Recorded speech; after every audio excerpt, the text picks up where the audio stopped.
What's going on, everyone? Welcome back to another episode. Today we have another awesome guest, Jesse, otherwise known as Almost Vested, who is an engineer and personal finance blogger based out of Oklahoma, who has grown his portfolio to over $900,000 in just 12 years. So very successful guy. I'm super excited to have on the show. How you doing, Jesse? I'm doing good, Miles. Glad to be on the show. Sure.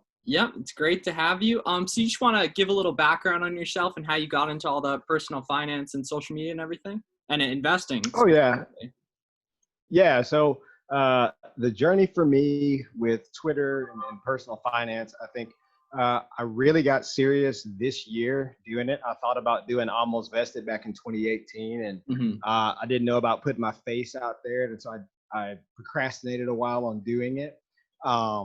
And so I started with the blog, and as I went down the rabbit hole of how to drive traffic to the blog, how to grow social accounts, I ended up on Twitter, ended up really liking Twitter, and decided to make that my home base for content. Yeah. And that way I liked it a lot more because I found for me so far, at least building an audience, I can engage with people on Twitter a lot easier than on my blog because I just haven't built up the traffic base yet. Yeah. So that's worked good for me. As far as personal finance, for me, Almost Vested. So where that name came from is when I first started working, one of my mentors said to me that you needed to stay with the company until you were vested in the 401k plan or pension plan at the time. Yeah. And I'd worked for about a year, and I was like, that's some really good advice. So like, even if I was doing something I didn't particularly like at the time, I was like, oh man, I got like 3 years till I'm vested, and maybe I'll start looking at that point. And so that's where that Almost Vested came in. But the other side of it, and this is where, on my Twitter, I say mindfulness, productivity, performance. It's like getting on the other side of building this portfolio, getting so close to hitting this number that you're saving for, you realize that life still goes on, man. So like you still have these issues. You're always almost vested. Like there's always something else that you need to do, that you want to do. And that's when I realized, I was like, I think that's a good name for a blog. I agree. Definitely. Yeah. And also that it has meaning that was, the main guy who shifted your mindset. At least that's what it seemed that was, basically what he said. Oh yeah, man. I take for granted, working in corporate America, we talk about stock prices all the time, right? Because guys like me are working for the company, trying to, hit the bottom line, trying to cut expenses, trying to, raise profits. And so we talk about it a lot, but there's a lot of people who don't really ever talk about the stock market. They don't ever talk about what to do when you get a bonus, what to do when you're trying to save money and you want to grow it. I had my time trying to invest in individual stocks, and that just didn't work very well for me. Yeah. So, but that's a mindset thing, and I just didn't have the time to do my research. I found index funds, and that's worked pretty well for me. Yeah. And so what resources really got into it? Was it any books you consumed or blogs you were looking at, or did you kind of just teach yourself along the way? So for me, it's a lot of blogs. I would say Mr. Money Mustache. For sure. Big, had a lot to do with the way I think about money, and even thinking about early retirement being an option. Yeah. So that's the first resource. The second one I would say is the Bogleheads forum. So do you ever go to bogleheads.com? My dad spends a lot of time on there. I like looking at like specific case studies and stuff they do over there. Are really interesting when people get into their specific numbers and stuff like that. Yeah. So I found at least Jack Bogle's style recommendations for index investing. That's really what I've adopted for me. And so I'm a big fan of the three fund portfolio. Yeah, I was going to ask about that because you tweet out when you make those different purchases like we were talking about earlier. And I said you switch it up, and it's Fidelity, so I don't quite like get which. Well, I will admit for me right now, I have 4 funds. So I wish I had a 3, because what I ended up doing is I had I don't know if they had the total international stock market fund when I started. I either didn't know about it or they didn't have it.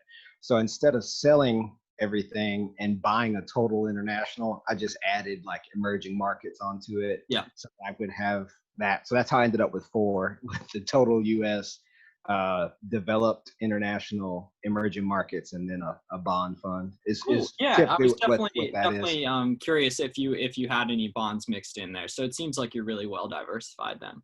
Yeah, I roll with a 90-10 Hmm. mix. Um, and I like that. I feel pretty comfortable with it. Because I don't know if you've seen some of my earlier tweets or writing, but I really believe that your ability to work is the biggest bond that you have. Yeah. Uh-huh. Am I still there? Yeah, your video's just off. Okay, because it just froze up on me, so I didn't Oh, know all right. Yeah, if it I was think good. you're still rolling. Okay.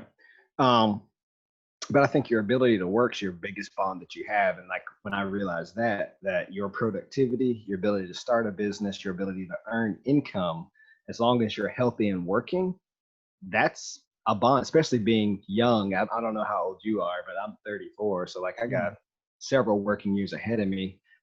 So worst case, investments dip, I could work 5 more years. Like Yeah. I'm not at the end of my career working, so Yeah, I can and afford to you go. know, you're building the brand, so you're building up something on the side that, you know, if you wanted to release a product down the line or something like that, which is why I love, you know, getting on here and talking to different people and just learning their mindsets about social media, like what they got into it and everything.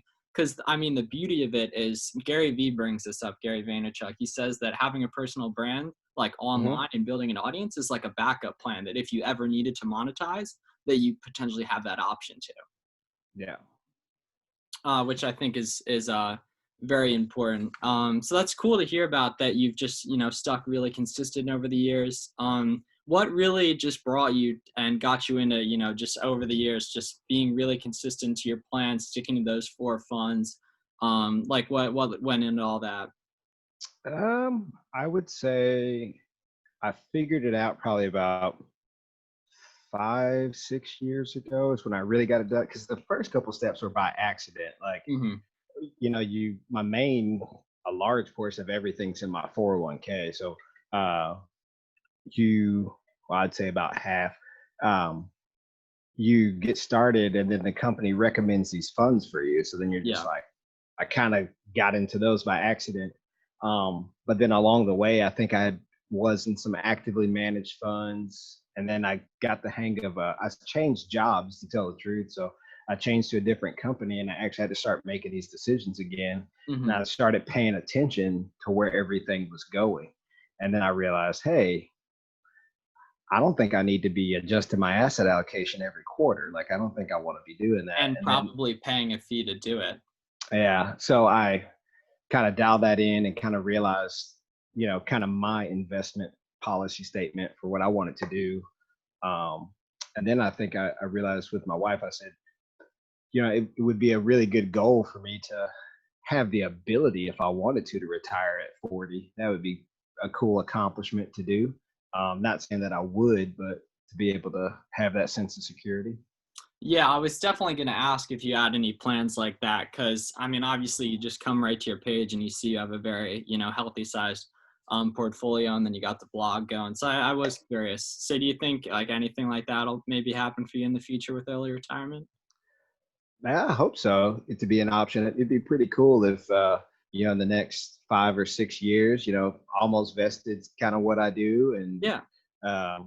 then your retirement is done. So Yeah, and it's real cool that one mathematically you're going to have the option to, and that you're documenting the process on social that you'll be able to look back, not just like the way Mr. Money Mustache. I understand that technologically it wasn't possible when he was grinding on it, but it's really neat that so many people are actually documenting their entire process. So then, in 10, 20, 30, whatever years, they're going to be able to look back on exactly what that looked like for them and help yeah, a ton of other people do it for themselves. yes, sir. Yeah, so that's really interesting. So you have the 9 to 5 income. Do you have any side hustles going on besides the blog? Ooh, honestly, I don't even know if it's fair to call it a side hustle right now. I think I'm probably negative some money. But It's, that's the thing. It's a yeah, long-term play. And then like from a memory standpoint and everything, like there's tons of like beauty and the documenting part of it that not only others are able to learn from you and see from you now, but in the future, and you'll be able to see what you were doing and how you were thinking, in however many years in the future. yeah, and I'm just prepared to. What am I? I'm trying to do it right. So I'm not in a hurry to make money. Yeah. I kind of almost went down that rabbit hole, and I decided to kind of pull back from it and to stick more true to like who I am and what I do. Hmm. So more trying to like, instead of trying to pitch a bunch of products to my audience, it's like, hey, let me just build this audience around who I am, what I like, Yeah. and then the products or whatever it is that I want to uh, sell or whatever to monetize would actually match, the audience that I've built. So. Yeah. So do you have any side hustles period then that you have going on? Nah, man, I'm a dad, so I'm busy. Hmm. I got Yeah. my Yeah. son's one, and between working the day job and starting the blog, that's pretty much it. Um, as far as all I have time for. Hmm. In Yeah. the early years, did you have anything going on, or has it always been just the No, 9 to 5? so yeah, so for me it's all 9 to 5, and Mhm. that's one thing. That's kind of like my pinned tweet I had. Yeah, I was gonna say you one. So yeah, so that's a great tweet, and then just scrolling down your Twitter right now, Yeah. another one. Driving the same car. This is all one tweet. Driving the same car, working the same job, stacking the same cash is boring, but boring makes you rich. That's an awesome tweet. Yeah, and I think a lot of people glamorize the hustle culture. Like, I'm gonna be an influencer, I'm gonna do this, do that, and that's fine. That's fine. But I think there is a path where you get an education, you get a job. And I mean, I'll say I noticed it's a lot of the engineers that are doing this early retirement thing. I've kind of noticed, like, whether you're software engineer, I'm a mechanical engineer. Um, Kind of getting behind the numbers and saying, hey, this is mathematically possible. Yeah, yeah, that's Let's save this something. up. Yeah, Mr. Money Mustache brings up that not only the high salary that typically comes with the engineer, but I guess Yeah, the personality he references that working with spreadsheets and everything, and just realizing that stuff's possible. yeah. So yeah, for me, it was, I just got into a good job in a good industry, and then I didn't have any student loans, so Hmm. I got some scholarships from Sweet. being in school. So uh, I had a unique problem. Like, I was out of school, I didn't have any debt, I didn't have a car note. I was like, what do I do with this money? Like, it's a very good problem to Yeah, have, for right? sure. Uh, so I, because I've always been naturally frugal, started, making steps to actually learn what I need to do. My first few years out, I saved money in a savings account. Hmm. And so that's where some of my tweets where I talk about you're gonna be broke if you keep it in a savings account. That's because Yeah, I'm comparing what I used to do versus what I do now. yeah, and rates are just getting lower and lower. It Oh seems like yeah. savings account wise. Yeah, and a lot of it was I had this fear of, if I put my money in the market, I'm gonna like lose it all. Like, I just felt like it's gonna go away. And then I kind of got over that fear with having a long-term investment plan. So realizing that I'm investing for decades. I'm not Yeah, investing for, next year, and I'm never gonna pull the whole thing out. And so when I realized that you would only be pulling out once a month, once a quarter, once a year, but you've been investing for 20 or 30 years, it was like a light bulb went off in my head. Like, okay, I'm really understanding how this works with building a principal that spins off interest. So, yeah, and like I get asked this, I'm sure you're the same way. People are like, "Is now a good time to buy index funds?" Whatever, because that's what we tweet about. That's what we invest yeah, in particular. And I just say like one, like I have no idea, but I don't care what it is in a month, a year, a week, but there's a good chance 10, 20, 30 years that it'll be significantly higher. And that's when I'm planning on offloading at least pieces of what I have now. right. So yeah, just thinking long term is definitely important. And then I assume having the son definitely increased your long term thinking. Yeah, it's one of those where I see, because I noticed I would read like Financial Samurai as well, and I know Yeah, he he's is another big retired with one. the kid. Yep. I was like, yeah, you do kind of wish you could be around to spend more time with them. Hmm. Uh, so yeah. Yeah, I definitely enjoy Financial Samurai as well. So do you have any book recommendations that have helped you along the way? Uh, Book recommendation. I would say The Automatic Millionaire is a good Oh, one. oh yeah, yeah, I have read that. I forget the dude's name, but he has a bunch of books. Yeah, Automatic Millionaire, and then like there's the Boglehead's Guide to Investing. Yeah, I think it's called. I have the Jack Bogle book Enough, I think, is one I've Okay, but I think those two are pretty much what I do. read. Like Hmm. just looking at my portfolio, a lot of it is, you get a company match in your 401k, and you contribute in your 401k, you're going to be doing good after 10 years. And Yeah. the fact that I graduated in 2008, so you look at whether the market was in 2008, and I've been investing for this 10 years, 12 years, it's been good for me. Um, and then for the Boga head style, it just really explains index funds, what they are, why that style of investing. So Yeah, for sure. Those are two non-typical recommendations, but definitely ones that, I've read myself, and that, other people can definitely connect with. And I'm sure you've read the other, big ones as well. yeah. Um, yeah, so portfolio wise, you said you've got those four funds, and that you don't actively, switch around the allocation. Do you think that's something that'll change in the future? Uh, I don't, because I view it almost like as I don't know. For me, it's easy to keep it simple. So it's Yeah. like I felt like until I hit my number, I was going to keep the 90/10, stock bond. Yeah. And then after I hit my number, I thought about going to like a 70/30. And Hmm. that's just because I should still be in my 40s when I hit the number. So I'm like, I got plenty of working years to go. I want to see the upside for having that, 70% stock allocation. Um, so that's my plan for when I'd shift and just keep it the same. Uh, Rebalance once a year. Hmm. So Yeah, that's yeah. I think that's what JL Collins does as well, another, big fire blogger. Hmm. Yeah, his book is definitely one I'd recommend to anyone listening. It's called The Simple Path to Wealth. Have you read that? No, I haven't read that book. I mean, luckily, you already do everything that's taught in it, but he says it really well as well. Okay, cool. Yeah.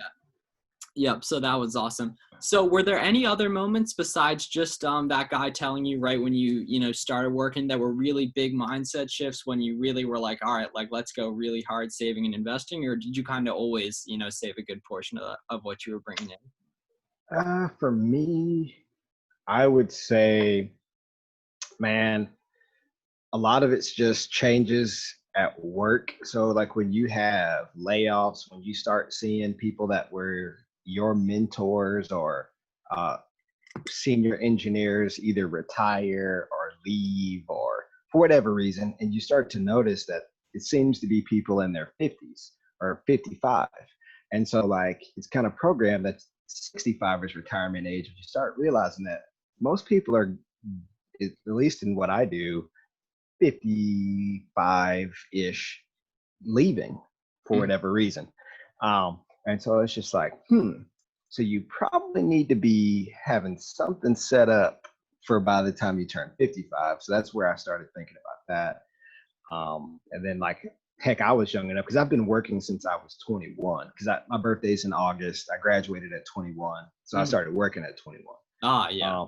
Yeah. So, I mean, 21 to 34, those are all my corporate working years. Um, and so I was like, well, heck, since I'm so young, I think I can make this happen. And then so I just hide money from myself is really, that's the key to everything. Like I've always, since I started working, I lived like 5 years behind my income, to Hmm. be honest. So like started working, I lived like I was in college. Then 5 years later, I bought a house and I was living like I just started working. And then 5 years later, I get married, those kind of things. So I've always kind of lived below my means, and there's been kind of like a 5 year gap in between. I may have gotten a 2%, 3% raise, but that was all going to the market. I wasn't going to a new car, a new whatever.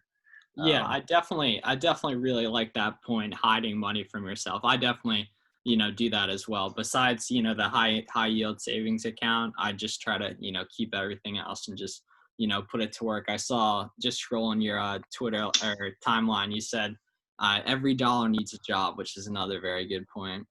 Yeah. Yeah, so I like that for sure. Oh, I will Yeah, say too, I guess what I didn't mention is another big one happened when I was moving states and I had to buy a house and sell a house at the same time. mm, And so when I did that, that's when I actually started using YNAB, the You Need a Budget yep, software. yep. And that's kind of where the give every dollar a job comes from. Because There we go. I used to do uh, like everybody does, you just balance your cash flow. You come in, you make $5,000 a month, let's just say. So you're like, okay, I'm going to save 2,000, and then the other 3,000 I'm going to pay bills with. Let's just say that's what you do. Yeah, When you start realizing like, oh crap, I got to put a down payment on a house, and I could potentially still have my mortgage, and I might be paying rent somewhere, then you start realizing like, oh crap, I only have, $5,000 in my checking account. I can't float all that. How do I manage it? And that's when I yeah, started saying, I need to start figuring out what the money I have can do. And so that's what YNAB did for me is I actually, in a way, keep more cash on hand, but each thing is allocated for what I need to do for the month. So okay.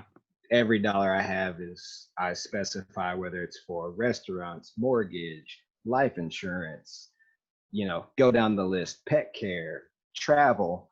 Um, and so I've got each of those put in there. And it also helps if a listener happened to be married, you can discuss a specific item with actual dollars. And that is very helpful. Hmm. So the answer is never no. The answer is, okay, what specifically are we taking money away from to give money to? And that's a productive discussion that you can have instead of just we don't have it. It's like, well, you see where the money is allocated. What are we gonna not do to move money around? So Yeah, and so does anyone around you in real life or like in your family, do they have similar, like do they know that you've been building up this, big surplus that might be interested in, retiring early and that you're, really into investing, or do you keep it like more to yourself? no, it's more like me and my wife. I have a buddy at work that kind of knows, and we kind of talk about just stocks and that sort of thing. But yeah, it's not really something that I talk. Probably people on Twitter and my blog know more about this, and my Yeah. email list, Oh no, I and completely like, get that because yeah, those are the people like not only they only know you for that, you know what I mean? And yeah. also on social, like it's very easy to, take someone off your page if you don't want them there. Like people are only around because, they either want to consume what you're putting out or vice versa, or, you're bringing value to each other. Oh, there So we I go. definitely get that. Yeah. Oh, here we go. Yep. I wonder We're what back happened to on. the video, We're good to go now. but yeah, okay, should be all right. Yeah, so like I was saying, on social, like that's where, we're into these things. Like also you don't have your last name, I don't think, on your page. So you can say whatever you want, like and and everything. Well, but honestly, like my boss knows. Oh, My okay. boss knows about the blog. One of my buddies is on the email list that I was working with. So yeah, like my coworkers know that about Almost Vested. They know I'm on Hmm. Twitter. So yeah, and honestly, I think I got more free about expressing myself when I realized nobody really cares. Like nobody really cares. It's Yeah.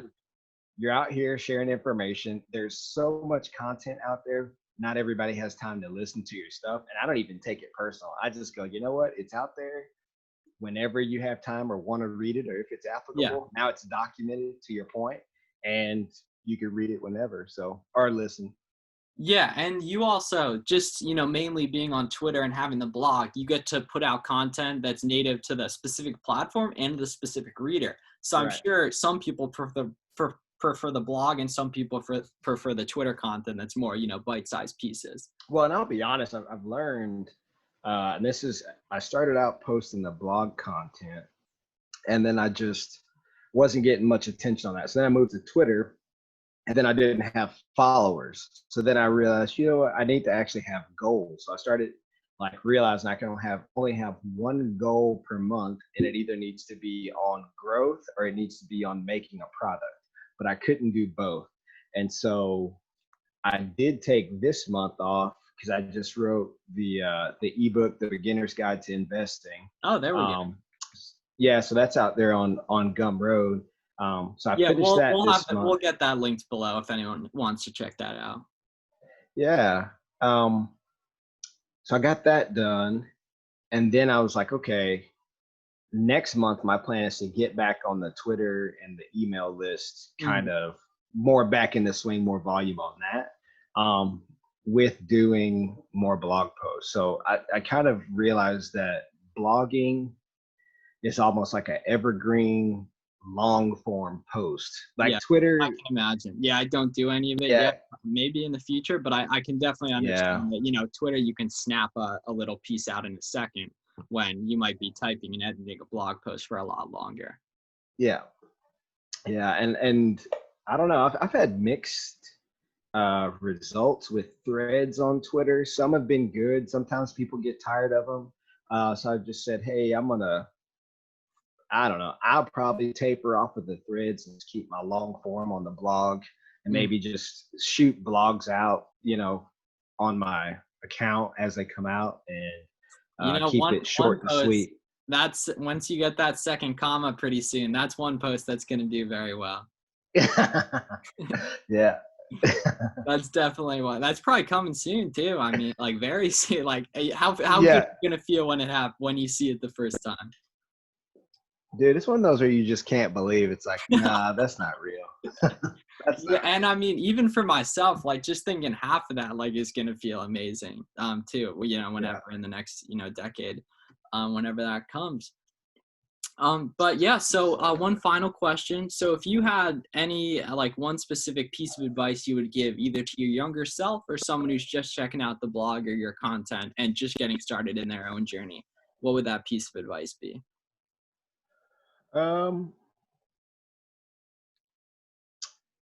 One piece of advice I would say, to be honest, probably take the highest paying job you can. I think that's one thing that happened for me, that I'm very fortunate that I got the opportunities that I did. I graduated at the right time.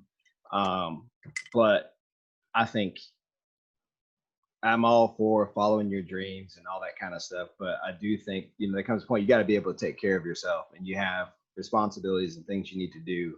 I think it makes a lot of sense where if you have the skills and you can monetize those skills, to go do that and to go save your money, live below your means. And the more money you make, the more headroom you have to be able to do things like that.